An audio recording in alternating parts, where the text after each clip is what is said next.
کیا بندر اور کیا دیگر جانور ریچھ وغیرہ سارے قطار در قطار اور بڑی تعداد میں ایسے جنگلوں سے نکل گئے، بڑے تابع بن کے فرمان بردار بن کے نکل گئے۔ اب صحابہ کی آواز ان تک پہنچائی کس نے؟ صحابہ کی آواز بولی ان کو سمجھائی کس نے؟ اس ذات نے جس نے چیونٹی کی بولی سلیمان علیہ السلام کو سنائی بھی اور سمجھائی بھی۔ چیونٹی کی آواز کوئی سنتا ہے، کوئی سمجھتا ہے، لیکن اللہ نے چاہا سلیمان علیہ السلام کو آواز سنائی بھی سمجھائی بھی۔ اللہ تبارک و تعالیٰ تو ہر چیز پہ قادر ہے، اس لیے تو اللہ تبارک و تعالیٰ فرماتے تم میرے بن جاؤ تو میں ساری کائنات کو تمہارا بنا لوں۔ تمہارا جب آدمی یہ محسوس کر لے کہ میرے خلاف منصوبے بن رہے، ارد گرد منصوبے بن رہے، ارد گرد منصوبے بن رہے، تو وہ یہ کلمات پڑھے جو فرعونی خاندان سے تعلق رکھنے والے مومن آدمی نے، رجل مومن آدمی نے کہے تھے، وَأُفَوِّضُ أَمْرِي إِلَى اللَّهِ إِنَّ اللَّهَ بَصِيرٌ بِالْعِبَادِ۔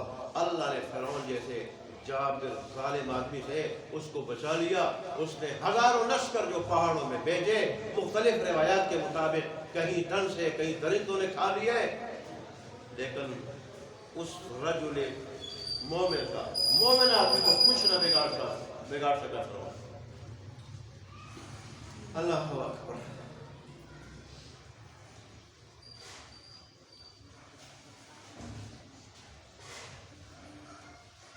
اسی طرح دیکھیں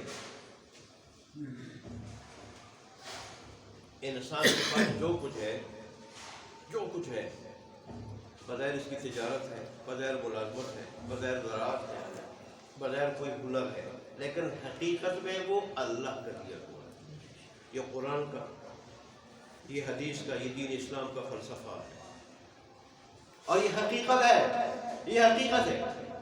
ورنہ بہت سارے ہنر والے بے روزگار پھر رہے ہیں، بہت سارے تعلیم والے بے روزگار پھر رہے ہیں، بہت سارے تاجر کروڑوں روپے لگا کے وہ مکھیاں اڑا رہے ہوتے ہیں، کوئی گاہک نہیں آ رہا ہوتا، اور پھر دیوالیہ بن کے کاروبار کو ختم کرنا پڑتا ہے۔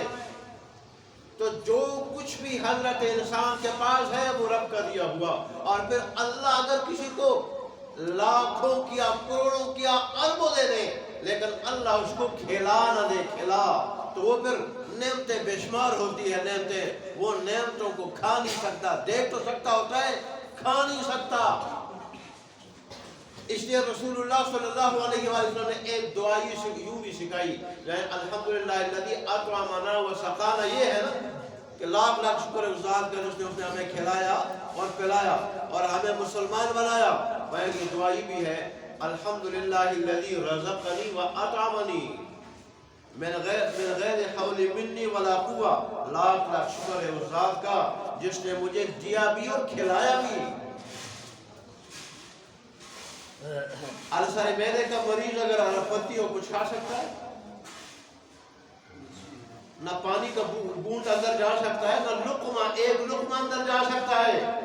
ایسا آدمی پر نعمتوں کو، اللہ کی نعمتوں کو سجے ہوئے دسترخوان پہ دیکھ سکتا ہے، کھا نہیں سکتا۔ ہم آج اللہ اور اس کے رسول کی تعلیمات سے، سکھائی ہوئی دعاؤں سے، سکھائی ہوئی باتوں سے جو ہے وہ ہم محروم ہیں، ہم اس طرف آتے نہیں، ہمیں دنیا کا ذوق شوق آخرت کا اور دین کا ہے نہیں۔ دین ہمارا ایسا جامع دین ہے، ایسا جامع دین ہے کہ اس میں ہر چیز موجود ہے، ہر چیز موجود ہے۔ اب اللہ تبارک و تعالیٰ کے حبیب نے ہمیں، اور ظاہر اللہ کے حبیب کو رب نے بتایا، حقیقت یہی ہے، یہ بتا دیا کہ ہمارے پاس سب کچھ بھی اگر ہو، سب کچھ سامنے ہو، دسترخوان پہ موجود ہو، وہ ہمیں کھلائے نہ اللہ نہ کھلائے، ہم کھا نہیں سکتے۔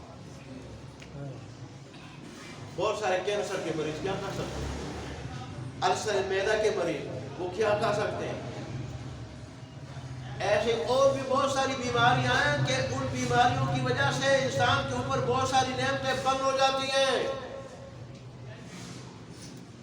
اس لیے مفتی شفیع رحمۃ اللہ نے لکھا ہے جو ہم بسم اللہ پڑھتے ہیں، بسم اللہ الرحمن الرحیم،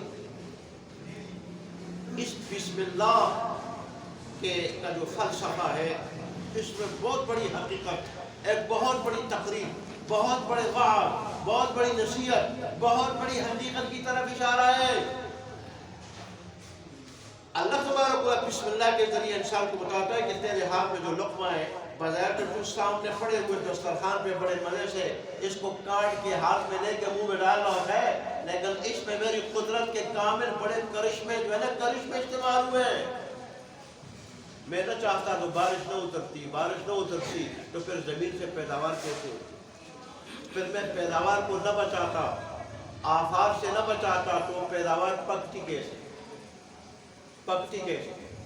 اور پھر پکنے کے بعد اگر میں اس کے جو ہے صفائی کا انتظام نہ کرتا، پھر پسوانے کا انتظام نہ کرتا، اور پھر آٹا گوندنے والی عورت کا انتظام نہ کرتا، پھر پکانے والی عورت کا میں انتظام نہ کرتا، تو پھر تیرے منہ تک یہ لقمہ کیسے پہنچتا؟ اس لیے انسان جو بسم اللہ پڑھتا ہے اس کا فلسفہ ہے، بہت بڑی حقیقت کی طرف اشارہ ہے۔ انسان جب کہتا ہے بسم اللہ الرحمن الرحیم بظاہر تو چھوٹا سا جملہ کہتا ہے، در حقیقت اللہ تبارک و تعالیٰ کے بہت بڑے احسانات کا اقرار کرتا ہے، اس کا شکر ادا کرتا ہے، اس پہ اللہ راضی ہو کہ اللہ تبارک و تعالیٰ مزید برکتیں نازل کرتا ہے کہ اللہ اگر تیرا حکم نہ ہوتا، تیری قدرت کے کامل کرشمے شامل نہ ہوتے تو آج یہ لقمہ میرے منہ تک نہ پہنچتا۔ اللہ دوبارہ اللہ اور اس کے رسول صلی اللہ علیہ وسلم کے سکھائے ہوئے جتنے بھی کلمات ہیں ایسے جامع ہیں، ایسے جامع کہ دنیا آخرت کی ساری بلائیاں اس میں آتی ہیں۔ ایک آدمی کا جابر ظالم دشمن سے مقابلہ ہے، مقابل بڑا ظالم ہے، زوراور ہے، یہ کمزور ہے، تو اس وقت یہ کیا کہے؟ اللہم انا نجعلک فی نحورہم ونعوذ بک من شرورہم۔ اے اللہ میں کمزور ہوں، بس ہوں، میں اس کا مقابلہ نہیں کر سکتا، میں تجھے اس کے مقابلے میں لاتا ہوں، ونعوذ بک من شرورہم، اور ان ظالموں اور جابروں کے شر سے میں تیری پناہ میں آتا ہوں، تیری پناہ مانگتا ہوں۔ اب جس کے مقابلے میں اللہ آ جائے تو کیا ہوگا اس کا؟ جس کے مقابلے میں اللہ آ جائے اس کا تو بیڑا غرق ہو جائے گا۔ رسول اللہ نے فرمایا کہ تمہیں ستائے، ظالم ہو، ناانصاف ہو، بے انصاف ہو، نہ سمجھنے والا درندہ ہو، مجبور ہو جاؤ یہ کلمات کہو، اللہ ایسے ظالموں کے مقابلے میں آ جاتا ہے، ان کو ذلیل رسوا کر کے رکھ دیتا ہے اللہ۔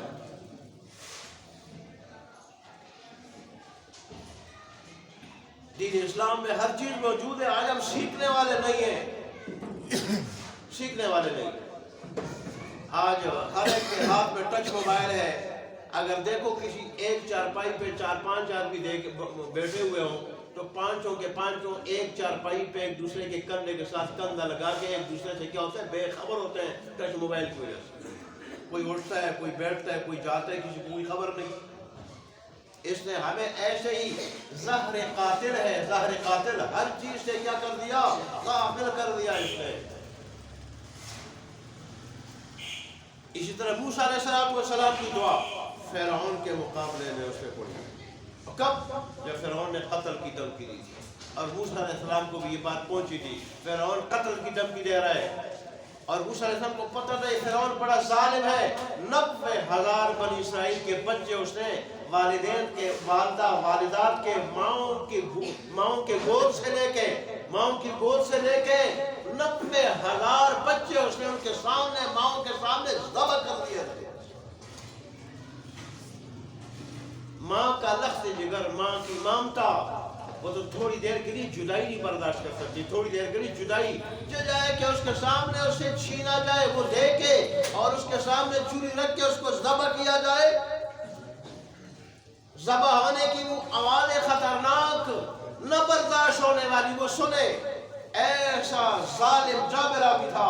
موسیٰ علیہ السلام کو جب پتہ چلا یہ اللہ والے ہوتے ہیں، اللہ ان کی نظر اس ذات پہ ہوتی ہے، ان کی نظر اس ذات پہ ہوتی ہے، اور ظاہر ہے جب اس ذات پہ نظر ہوتی ہے تو اللہ ان کے آگے آنے والے جتنے بھی ہوتے ہیں، جتنے بھی ظالم بڑی طاقت والے ہوتے ہیں، بڑے سے بڑے بادشاہ کیوں نہ ہو، اللہ ان کو ملیامیٹ کر دیتا ہے۔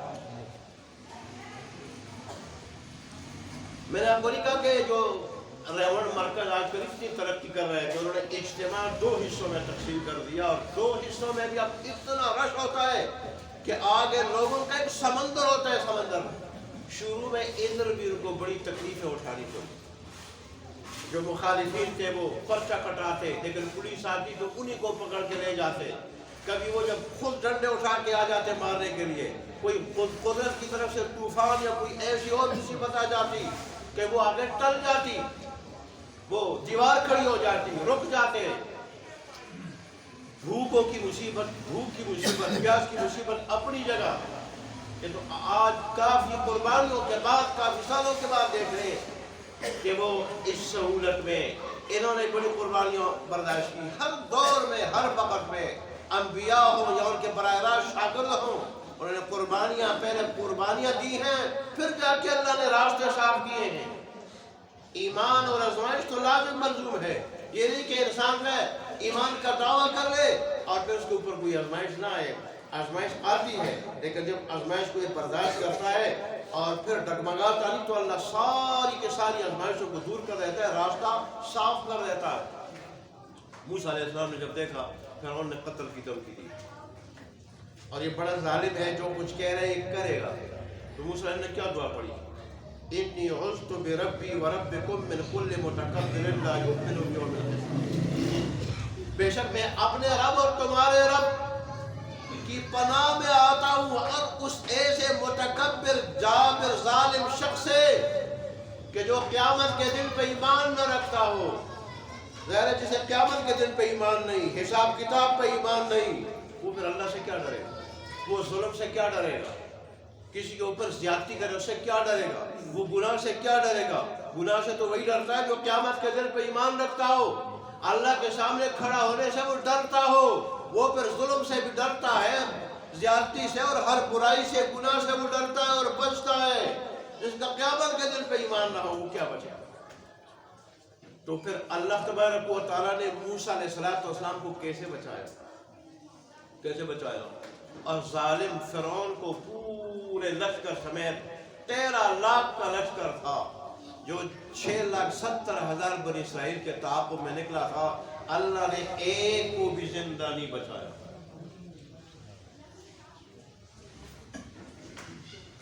ایک بھی زندہ نہیں بچا، سارے کے سارے بحر قلزم میں کیا ہو گئے؟ غرق ہو گئے۔ دیکھیں ایمان کو پختہ کرنے کے لیے، ایمان کو کامل کرنے کے لیے، مضبوط کرنے کے لیے قرآن نے جو واقعات بیان کیے ہیں، میں کہتا ہوں کوئی دل سے پڑھ لے ان واقعات کو تو پھر تو اس کا ایمان ایسا مضبوط ہو جاتا ہے کہ پھر اللہ کی ذات پہ اس کی نگاہ جاتی ہے، دائیں بائیں اس کی نگاہ جاتی نہیں ہے۔ یہاں فرعونیوں کے سامنے بنی اسرائیل کو راستے دیے، اور راستے بھی دیکھو پانی جہاں کھڑا ہوتا ہے وہاں پھر دلدل کی شکل میں ایسا نرم کیچڑ ہوتا ہے کہ اس انسان اس میں دنستا جاتا ہے۔ اللہ نے آنن فانن اس کو خشک کر دیا، بالکل خشک کر دیا، خشک راستے بنے، 12 قبائل کے 12 راستے بنے۔